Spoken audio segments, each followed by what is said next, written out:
Good morning, and welcome to the Haven Tree Parent Podcast, where we get a minute to get away from the kids before they wake up and talk about something that's important to us and to you. Today's special guest is Blue, little Bluebell. She was born right here. She is the one and only puppy so far that we've kept of one of our litters, and she is now going to be a mommy soon. She is joining us today to talk about the love languages, and particularly physical touch, which is quite appropriate, as you likely will see. She quite appreciates physical touch. Very much.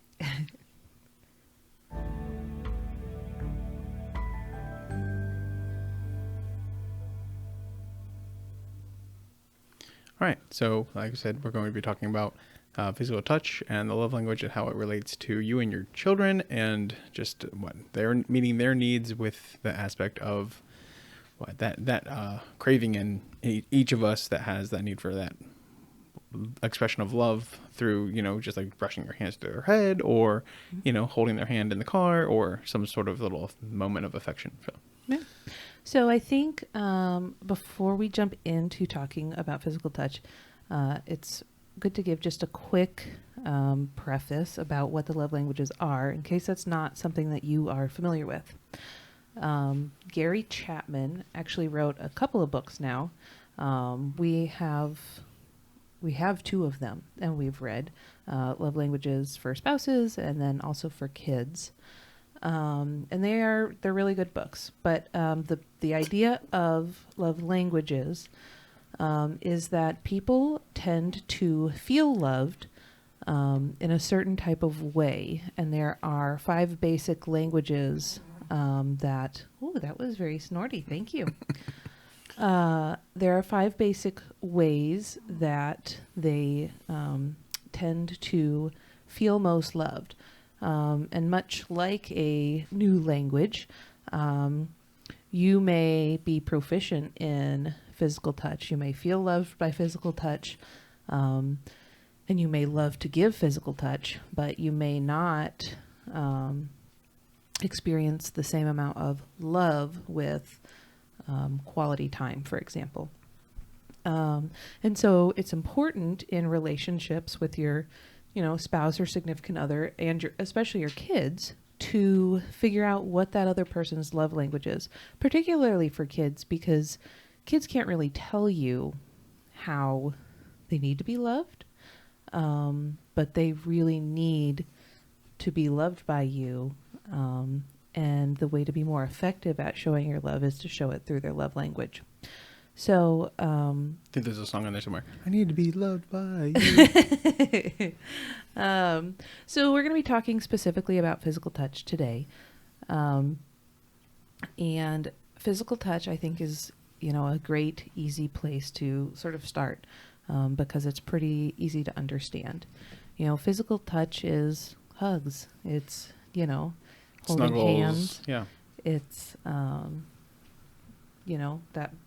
rubbing somebody's, head as you walk by. So physical touch, I think, in that regard is very easy to understand. It doesn't really require a lot of explanation.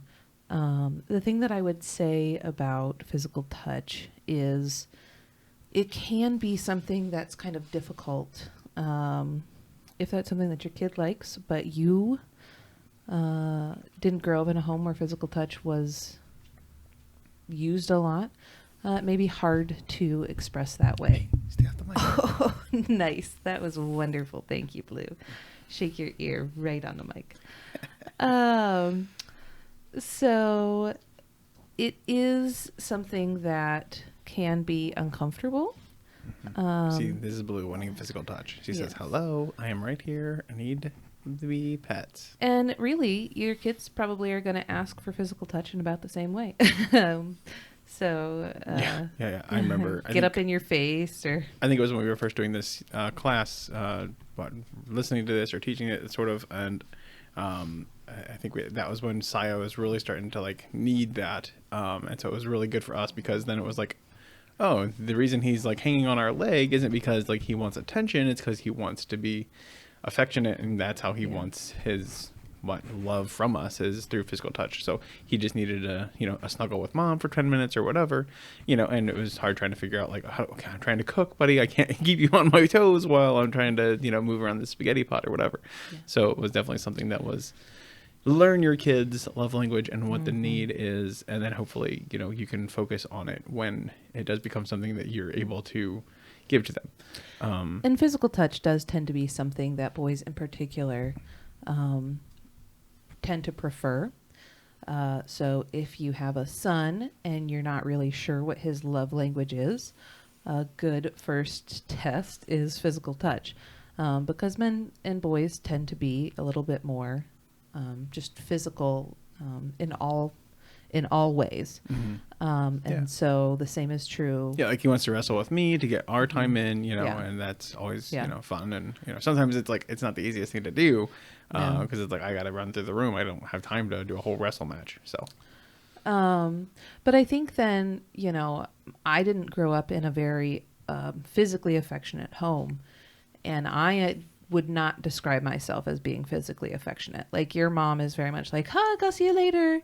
And it's like, it sort of is this unspoken thing of like, I will hug everybody, I'm not like, I don't do hugs, but like, it just is like, if it's just her and I, she doesn't like initiate that. And I definitely don't initiate that because she knows that that's not like the way that I am with people in general. It's like special occasion. Oh, it's a wedding. We'll give a hug. Right. Or like I said, like if family's around, because your family is very affectionate, it's like, oh, like bye grandma, bye grandpa, bye Aunt Linda, see you later, Cindy, like, and you give hugs. And of course you're not going to leave out like your mom and dad. Like that would be weird. Yeah. So like you give the hugs and that's fine. And I'm not like uncomfortable about doing that, but it's just not. See, I would agree. Mom was always more affectionate with, physical touch or whatever, like holding your hand or, trying to just be close and give you a hug or whatever before you went to school and those little moments of connection or whatever. So, yeah. And, that wasn't like my parents hugged us. And so it's not like, and they're very affectionate with the kids. But that just wasn't something like in our house that was done often, And so I think that impacted, sort of the way that I grew up and the person that I became. And so I had to kind of learn and be very intentional about being affectionate with you because that's something that you very much appreciate. And also being affectionate with kids. And I think our kids are very physically affectionate. They've called us out. Like, Mom, Dad's holding your hand in the car. Why can't he hold my hand in the car? And I've had, even friends comment on like how frequently the kids will just come and climb in my lap for a couple minutes and then just go play. And it just is sort of like the kids are very obviously reassured by that. And I think physical touch is something that all kids, even if it doesn't end up being like one of their main love languages, it's something that kids appreciate. There's a lot of research about physical touch and the benefits and importance for kids at an early age. Yeah. I think we were at a friend's house and Saya was like maybe 3.5, 4. And he sat with the kid's dad and was just like all snuggled in like, yeah, this is cool.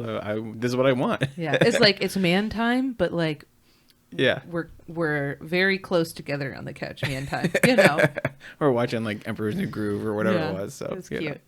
But so like, there's a lot of research about the fact that like in orphanages that are overcrowded,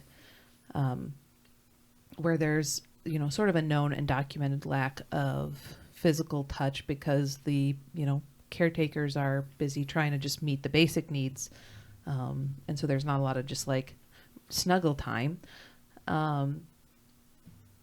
Kids that have experienced that have long-term developmental delays, as well as social and emotional problems. That's something that's not a surprise. There's also that study about like the baby monkeys that like one had, it was like a wire, fake mom that fed it. And the other one had like a soft stuffed animal mom. And like the outcomes for those two monkeys, even though the one had food from the, wire mom, it didn't develop any sort of attachment to that because it needed like that snuggle. And so physical touch, even if it's not necessarily your kid's primary language, it is something that's important.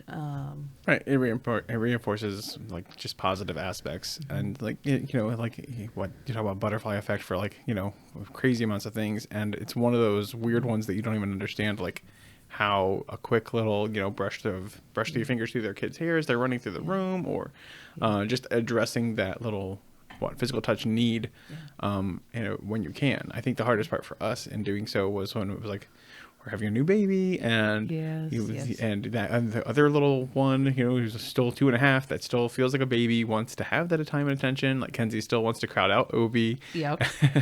But each one of them had to go through that sort of like, I am not the baby anymore moment. And so what we would do is we'd sort of like, I feel like it was like always like the last 3 months before the new baby was there. Like we'd get them like a little baby doll, or we'd try to like start trying to say like, we can't pick you up right now, but we'll pick you up in like 5 minutes, or we'll give you a hug, but I can't hold you. Right. And like, I have to hold the baby, but I can give you just, a quick hug. And so you give them a long, like 20-second hug and just go deeper with it than you would normally. So one of the things that brings up a really good point. One thing that I think is really important, and I don't remember exactly where I read it, but it said like, hug someone until they let go, because Saya might never let you go.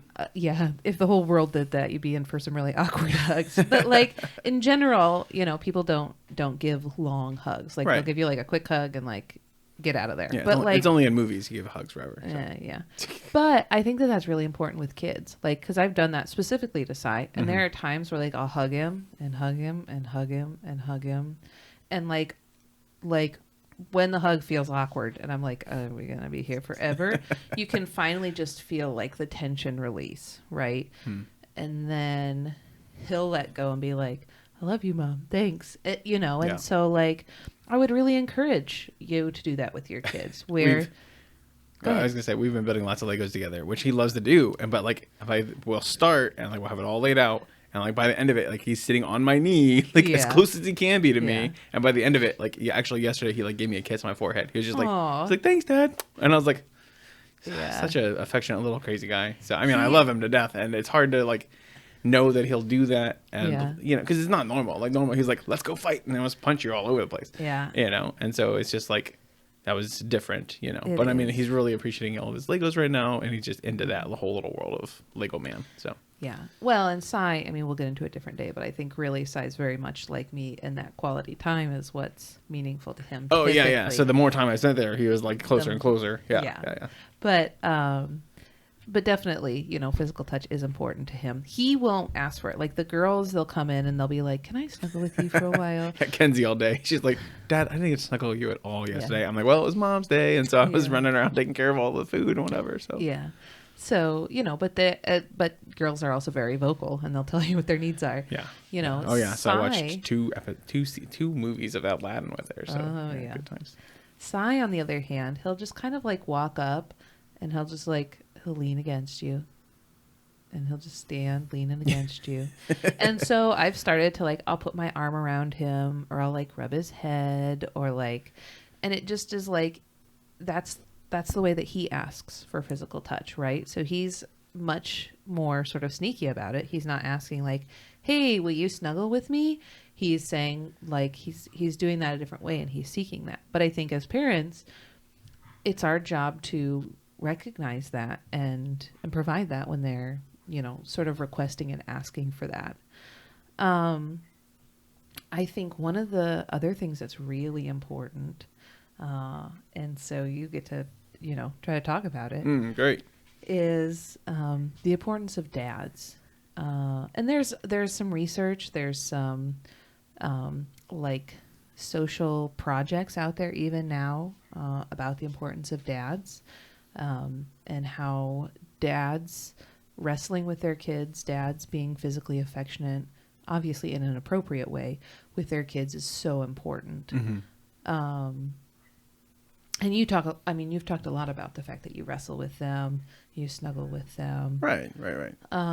Yeah, I mean, I don't shy away from it, and I just try to find a good moment for that need, because I know, like you said, like that's one of my love languages is physical touch. So I would have, like, I'm all about it. So my problem is usually like I feel like I need to go take care of a dog, or go do some other projecty thing, and I don't have the moment to say like, hey, I just need to sit here with my kid and wait till bedtime to go do whatever project I want to do. So I need to be better at, putting things off till later. And then maybe I can give them more of that connection. But I think as long as you have the time to do it, I would say, don't and shy. If you don't make the time to do it. Don't miss the moments, because like I said, it is a butterfly effect, and they'll just get, I don't know, weird or angry for the rest of the day. And it's, you don't notice it because you're off doing your project. So, but yeah, I think one of the first things I think that somebody said, and I always want to tell like new dads or first time dads or whatever, is that like be involved with your baby even like under 8 months. Like 8 months is when they like all the lights turn on fun. and they can sit up and they can hold stuff and squish things. And before that, they're just a little ball of mush that gets to be carried around. Then everybody coots and alls over. Yeah. And so, but I think one of the first things I heard to do was like, for baths with your new infant or whatever, let dad do bath time and be the one that's like holding them in the water, or like helping them like just prop up in the little bed bath thing that you use. And that way you get to have that connection moment, because usually when you're a new dad, you let mom do all the care type of stuff, and you're like, I'll deal with the diapers. I think that's my job. And so doing something a little extra that's giving you that time to have that physical touch connection and build that early on relationship with, helping, care for them, beyond just changing the diaper genie and other things. I think is one of the first positive things that I heard, and always would like recommend for new dads is to like make sure you're part of bath time. I mean, I know both parents want to be there, because you're like, could it drown? We don't know. So let's we'll have both the safety stand nets and in watch. place. Yeah. Yeah. So do we wash it in the sink for the first time? What do you do with this baby that's all getting all old and stinky? Yeah. So it's getting all old and stinky.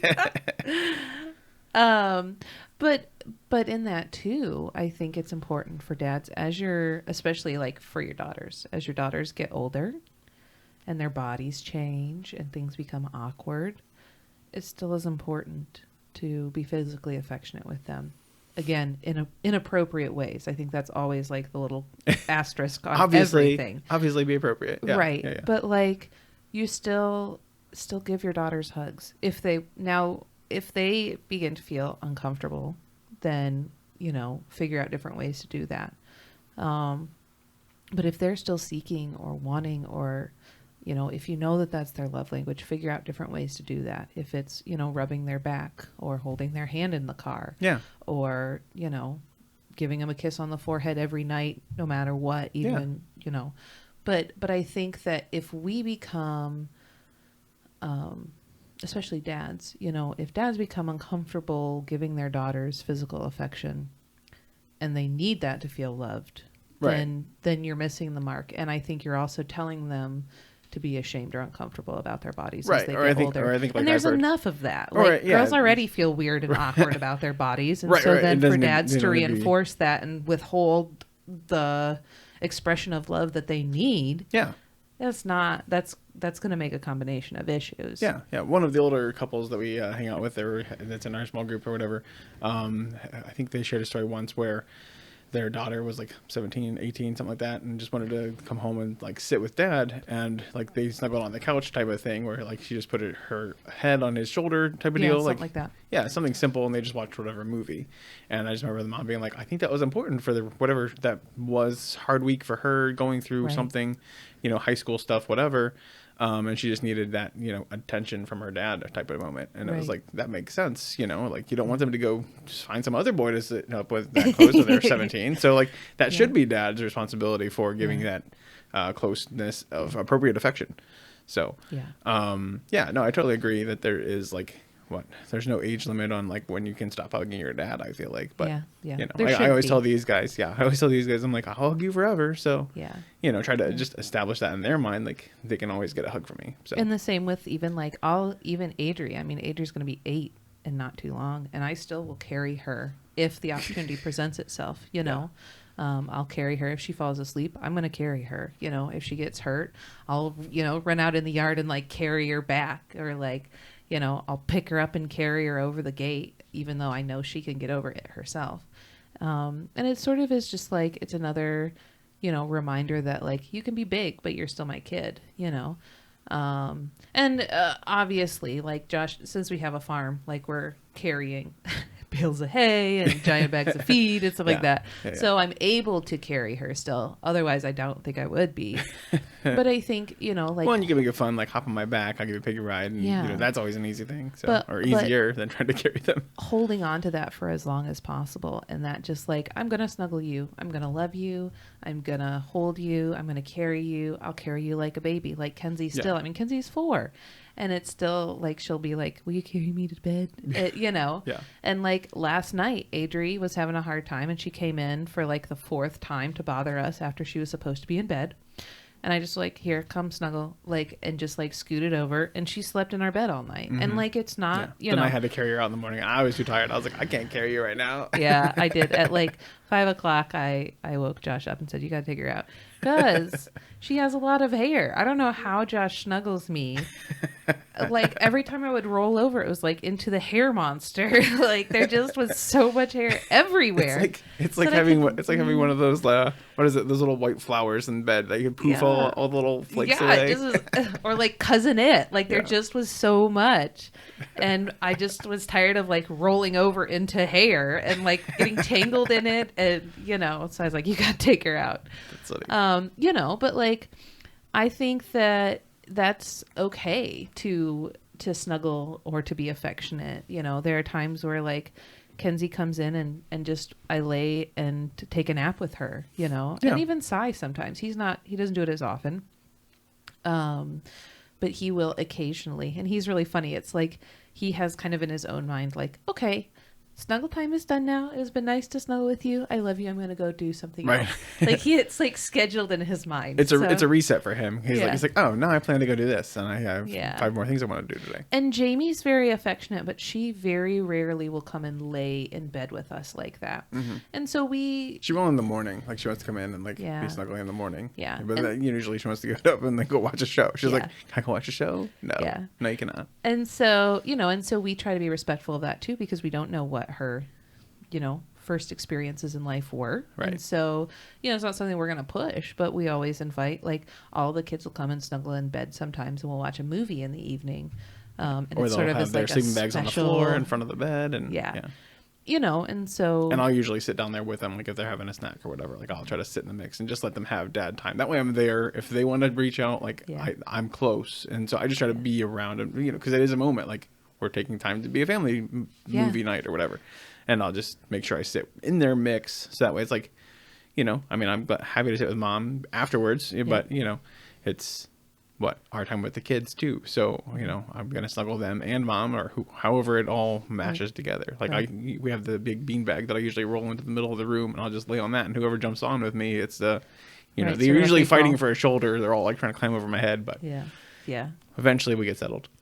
So I think if you see your kid, even if your kid's using physical touch in a way that's irritating, if your kid is poking you or pinching you or like being irritating to you, that also may be them asking in the best way they know for affection and physical touch, And so if you see your kid doing things like that, if you see your kid leaning in, if you see your kid like, touching your leg when they walk past, I would say that your kid is probably asking for physical touch. Yeah. And my advice or recommendation would be just give it to them, because if you give it to them in positive ways, if you give, them physical touch in affectionate ways, then I would be willing to bet that you're going to see a decrease in the poking or the pinching or the annoying touches. Right. Yeah, because you can definitely they can definitely happen. Because I think there's been yeah. times over the last year where we've had to be in the hospital with Kenzie, and like the kids have had to be at Hannah's or Grammy's for 4 days, Yeah. and like they didn't get a chance to see us. And like I remember like weird moments where like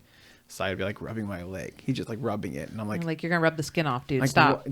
what do Yeah. you need, buddy? And I'm like, oh, okay, we haven't Yeah. been with you guys for 4 days. You know, we're done with being Yeah. in the hospital. We're trying to come home and take care of everything we've missed Just out take on, a breath. and you know, reset Yeah. ourselves. And he's like, I want attention too. We're like, oh Yeah. yeah. Okay, let's make a plan for that tonight. We're going to go Yeah. on a date with mom or me or whatever, Right. and do kid date stuff. So and that's Yeah. another aspect we'll talk about later. Yeah.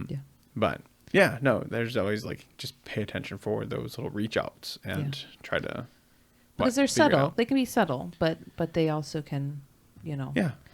they can be easy then to remedy. And there's lots of like online tests that you can take a quick Yeah, quiz and like yeah. say like yeah, your kid does this XYZ, and like it'll give you hints as to your kid could be this, could have a mix, and Yeah. be all over the place. So Yeah. I recommend Well, taking a test. I think that our kids are going to be waking up soon, if they're not Probably. already. Yeah. So I think we probably ought to wrap this up. Okay. We would love to hear if you have a kid who has, who you know what their love language is, and it's physical touch, how you figured that out. What did you see from your kid that suggested that physical touch was what was important? And how do you show that in ways just throughout the day, so that you're filling up that, bucket of love, so to speak? Until the next adventure. Bye.